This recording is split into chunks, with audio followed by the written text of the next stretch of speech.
Hey there, everyone out in YouTube land. You might be wondering at what you're looking at right now. That's not exactly a game, but it is a game. You might not recognize it, but this is one of the older, well, truth be told, it's probably not comparatively that old to a lot of other things, but it is a much older game than probably something you've played, and really anything you've played. I mean, if you are smart enough to see that this is a web browser and this is an image, you'll also notice the name here, Nethack _releasing_a_diginy.png parentheses pn dot dot dot. You'd see this is a screenshot, in fact, from Wikipedia, but you can't see up here where the address bar is, the first screenshot on the page for Wikipedia. Maybe not the first one, might be the second one. Doesn't matter. For this game called Nethack.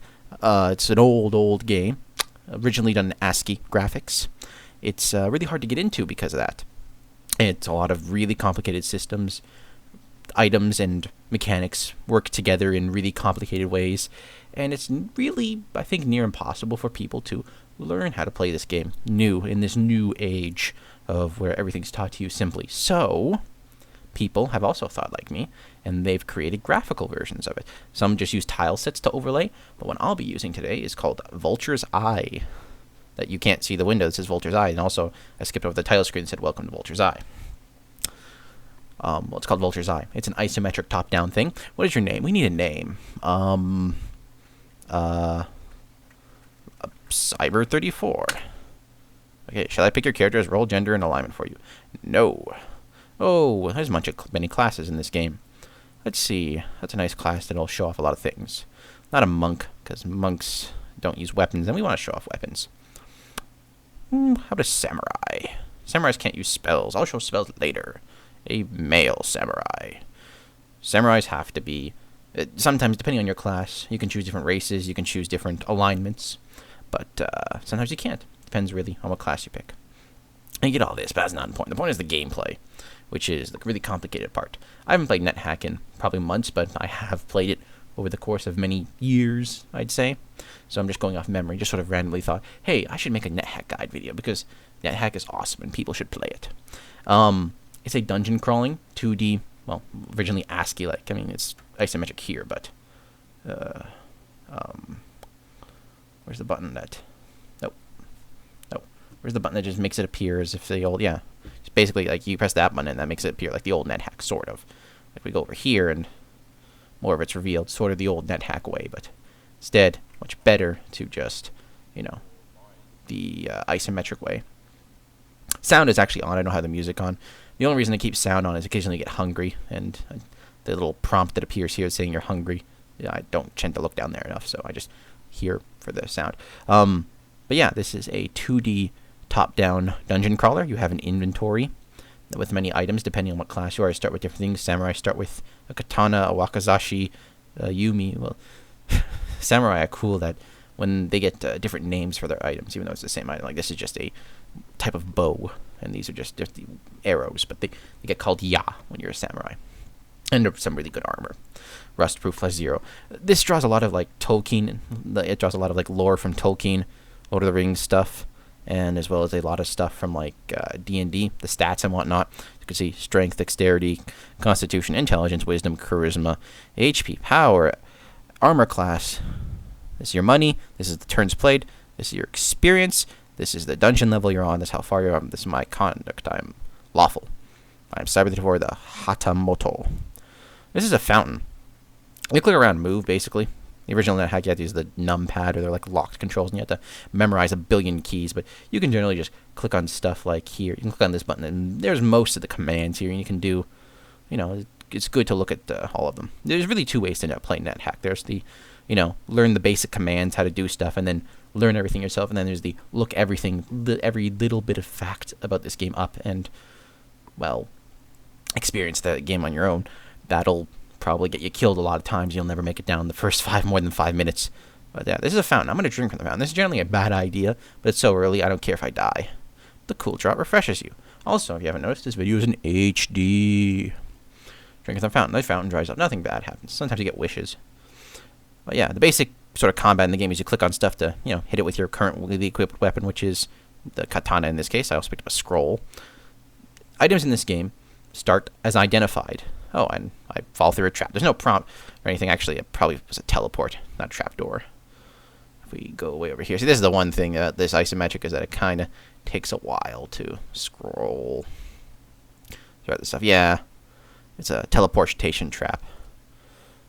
So yeah, 4 gold pieces. You just click at stuff underneath you to pick it up.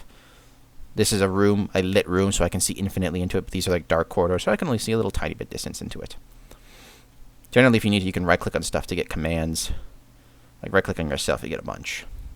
But, you know, we'll go over just the basics of clicking around, moving. There's a locked door. What you do with a locked door, you kick it down. If you don't want to right-click all the time, you can just hit kick. Yeah, you can just hit K on your keyboard, and then press a direction. I happen to... This is a unlit room, as you can see there. I can't see the walls or anything until I get really close to them. As a newt. It didn't attack me for some reason. I'm just going to wait here. Oh, the newt bites. The newt misses. The newt bites. The newt misses. As you can see, I took down a bit of HP. I'm going to kill it probably 1 hit. No, I missed the newt. I killed the newt. Oh, look, I got 51 gold. And, well, 55 gold because I picked up 4. Oh, yeah, in that other room I picked up 4. This is really not a... Oh, let's go down. When you find some stairs, you want to generally go down there just to see the area and go back up, explore the rest of the floor. Crummy-ass class to show off stuff. I don't have potions or a lot of stuff to show off. Every item generally starts out totally unidentified. I have a scroll here. It says Kernald Well on it. That doesn't mean much to me. Actually, well, truth be told, you could probably glean what the scroll does. Is in the first 200 turns, you can sort of cheat and figure out what scrolls do by just by their name. But after that, scrolls are named randomly. So I have no idea what the scroll will do. I'm just going to read it. That's generally a bad idea. You feel greedy. I feel greedy. I don't know what that does. It probably gives me gold detection if I could click around to see. Gold detection? Maybe? If you don't, really... If you can't immediately glean what a item does, like if you drink a potion, there's no immediate effect, like say, you know, it healing you, or making you stronger, or making you float, then you'd then know it'd be exactly a potion of levitation if it made you float. But since you don't know that it's a potion of levitation, because it doesn't do anything, nothing apparent, you just have to call it something after you drink it. Or you can throw it at people. Also, corpses. Corpses are generally a good way to eat. A newt corpse. Newts generally don't rot. You want to eat stuff when it's fresh. You know, like Mentos, the fresh maker. Lichen, those are basically like molds, if you don't know what that word is. And it's a boulder here, you can push it. Pushing boulders gets your strength up a bit. Well, it isn't like just raw plus strength, but over time. What was that? That was my pet. Oh, you get a pet. I think his name is Hachi. Yeah, when you're a samurai, it's Hachi. You press S to search. That gets you finding walls and whatnot. Hidden walls, hidden doors. You just have to press... Occasionally, you have to press it a bunch of times, too, but... Over here, I don't have to usually search around that much until I'm, like, at a dead end. Yes, you can press E to eat stuff right on the ground without having to pick it up. You have an inventory limit. Like, you can only lift up so much stuff. Stuff has weight. See right here. This is obviously. Press S enough times. Turns out there's a door there. If I wanted to, say, equip my Yumi, just right-click and wield. Right, and then I just use the throw command. I can just click on that, or, you know, get used to pressing T. T, turn. Oh, wait, that's extended. If I press shift in one of these, so if I press shift and T, I'll do turn. I think that's turn undead. I like the ability of paladin. Normally, you also want to wait for your pet, but I'm not going to wait for him. He's a dog. He can fend for himself. Surprised I haven't died yet, being this careless. Oh, look, Tower of Flame erupts on the floor. I've literally had games where I've walked out one step from the first, tile that you start on, that first set of stairs, and then immediately fell into a trap pit and died. Eating an apple and then choked on it. This game is very unforgiving.